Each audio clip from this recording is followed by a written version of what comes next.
श्री स्वामी समर्थ. नमस्कार. तुमचे सर्वांचे माझ्या यूट्यूब चॅनलमध्ये खूप खूप स्वागत.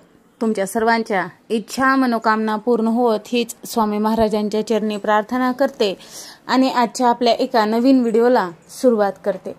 आज आहे बघा श्रावण महिन्यातील अंगारकी चतुर्थी. वार आलेला आहे मंगळवार आणि आज असा हा सुवर्ण योग जुळून आलेला आहे. श्रावण महिन्यामध्ये अंगारक योग आलेला आहे.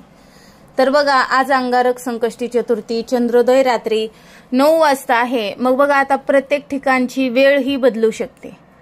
आपण आज आता आपल्याला छान व्रत तर आहेच, पण आपल्याला गणपती बाप्पांच्या सेवा देखील करायच्या आहेत. सेवाही करायच्या आहेत आणि त्यासोबत आपल्या कुटुंबासाठी आपल्याला एक प्रभावशाली उपाय देखील करायचा आहे. आता कोणता उपाय करायचा, कशा पद्धतीने करायचा याबद्दल तर आपण जाणून घेणारच आहोत. त्यासाठी तुम्ही माझा हा व्हिडिओ शेवटपर्यंत नक्कीच पहा. व्हिडिओला नवीन असता लाईक करा, शेअर करा आणि असेच नवनवीन अध्यात्माचे व्हिडिओ पाहण्यासाठी चॅनलला सबस्क्राईब अवश्य करा आणि कमेंटमध्ये गणपती बाप्पा मोरया लिहायला विसरू नका. बघा काय करायचं आहे आज आपल्याला.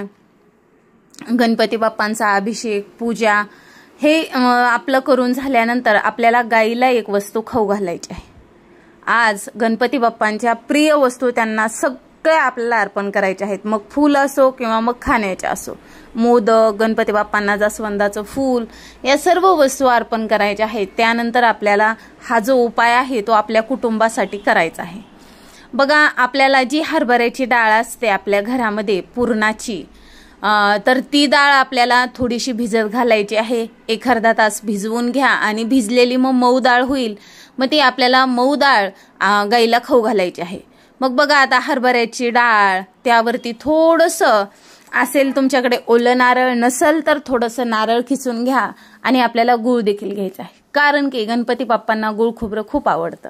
मग त्यामुळे आज आपल्याला गाईला देखील थोडंसं खोबरं खिसून त्या डाळीवरती ठेवायचं आहे.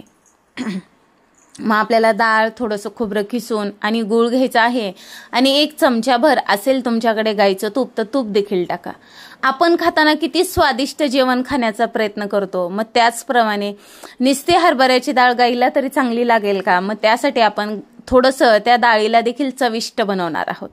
गूळ, खोबरं, हरभऱ्याची डाळ आणि तूप या सर्व वस्तू आपल्याला घरामध्ये एकत्र करून घ्यायच्या आहेत. त्यानंतर एक तांब्या भरून घ्यायचा आहे. फुलं घ्यायची आहेत, दिवा आणि पंचबाळ या सर्व वस्तू घेऊन तुमच्या जर घरी असेल गाय तर ठीक, नसेल तर तुमच्या आसपास कुठे गाय असेल तर तिथे तुम्ही हे सर्व साहित्य घेऊन जायचं आहे. अगदी गाईच्या पायावरती आपल्याला हे तांब्या भरून पाणी टाकायचं आहे. गाईला गंध, फूल, अक्षता आणि ह्या दिव्यानं ओवाळून घ्यायचं आहे आपल्याला. आणि त्यानंतर गाईला, जर गाईला म्हणजे तुम्हाला भीती नसेल वाटत, गाय मारत नसेल याची खात्री असेल, तर गाईला तुम्ही हातात घेऊन ती डाळ, खोबरं, गूळ खाऊ घाला. भीती वाटत असेल तर तुम्ही खाली वाटी आपली प्लेट तशीच राहू द्या आणि गाय खाऊस तर तिथंच थांबा. तसेच बघा ओम गण गणपते नम या मंत्राचे पठण आपल्याला चालूच ठेवायचे आहे. आणि गायीनी गूळ, खोबरं, डाळ ह्या सर्व गोष्टी खाल्ल्यानंतर आपल्याला तिथंच आपण बसलेला आहोत.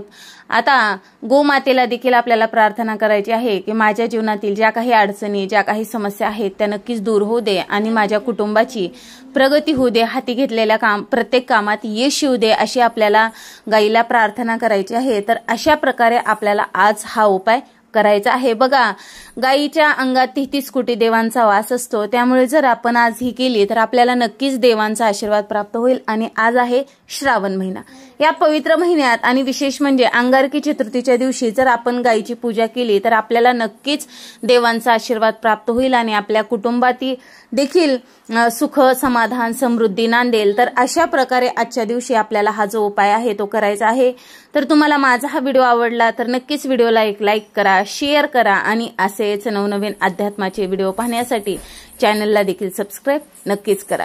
आजची झालेली सेवा स्वामी महाराजांच्या चरणी अर्पण करते आणि माझा हा व्हिडिओ इथंच थांबवते. श्री स्वामी समर्थ. जय जय स्वामी समर्थ. धन्यवाद.